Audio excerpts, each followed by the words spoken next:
This is 100.3 KRDQ Colby. It is 9 o'clock Central Time, and it is that time of the month where we talk to Carla Sharp from Options. So, Carla, how are you this morning? I'm great, Shane. How are you doing? Doing well. It's hard to believe that we're in the Christmas season because we've had such warm weather. I mean, it's.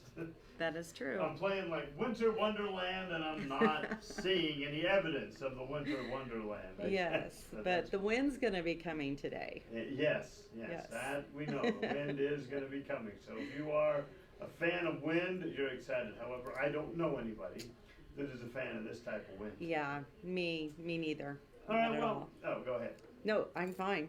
All right, well, we are here. You are with Options, and the holiday season is here. And I know one of the things you wanted to talk about is your holiday things you got going on. Yeah, I just wanted to mention last night we had our holidays support group, and it was wonderful. Everybody brought food, and we had Christmas presents and games, and it was just wonderful. And we all talked about our most favorite Christmases, our favorite gifts that we'd ever received, and all those things. And it was just really, really a wonderful time that we spent together.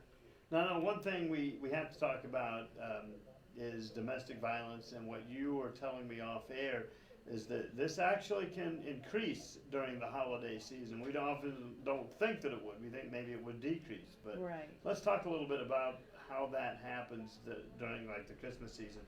Why does that increase so much? Okay, yeah. The holiday season, the major holidays that it can increase is Thanksgiving, Christmas, New Year's Day, and Super Bowl Sunday.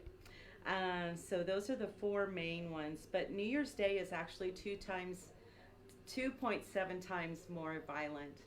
And the reason is because they're usually the abuser and the survivor are just trying to lay low, be with family, and between Thanksgiving and Christmas, and then when New Year's comes, the tension is rising this whole time, and then when New Year's comes, it becomes violent again. So that's why New Year's Day can be the highest.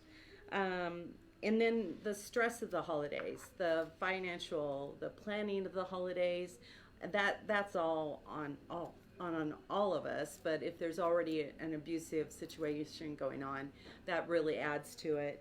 And we also abusers may be more likely to drink and take drugs more in this holiday season. And also, if there's any time off that they're at home with the families more, it kind of brings more tension to the family. Yeah.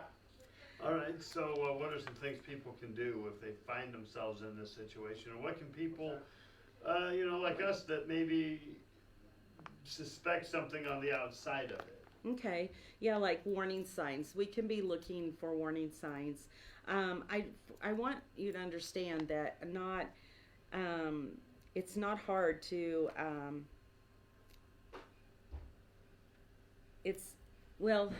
I'm going to go back. I always get questions from everyone that they're always like, what can I look for? What can I see? What can I do to help my friend and my family?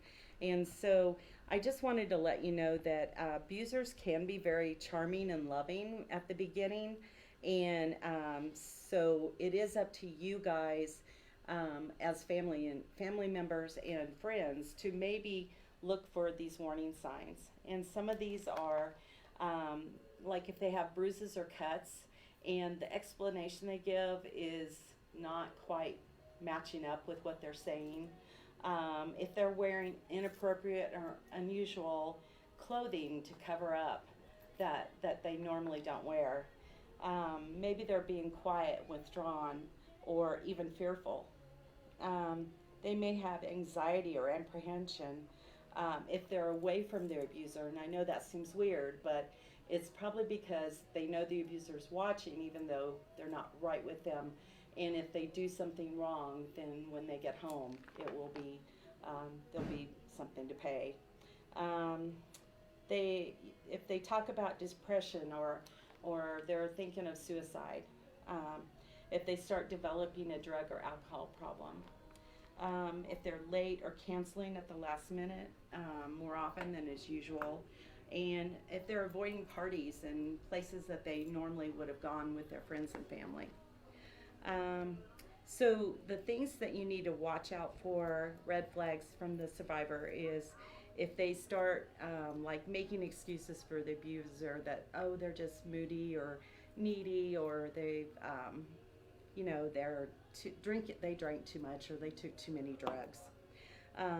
If you see them asking permission to go out or see or communicate with friends or family. If there's jealousy or accusations of infidelity from the abuser, or if there's criticism from the abuser, or constant checking in, like via your texts or phone calls that are constantly being done by the abuser, or if they are accompanying the survivor to events that they don't normally need to accompany them. So I just want you to remember that violence is never the victim's fault. When you're speaking with a family member or a friend, just make sure you're not judgmental or critical towards them, and give them unconditional support and love, and offers resources such as Options, where I work, 800-794-4624, or text HOPE, which is 847411, or you can call your law enforcement, or you can call the National Domestic Violence Hotline, which is 800-799-7233. And I just want you to remember that anyone can become a victim of domestic abuse or violence, and it is not a sign of weakness or stupidity. It can happen to any of us. All right, well, that's Carla Sharp, and I want to thank you for taking time to join us this morning, and Merry Christmas to you. Thank you. Merry Christmas. Thank you for everything, and we look forward to next year.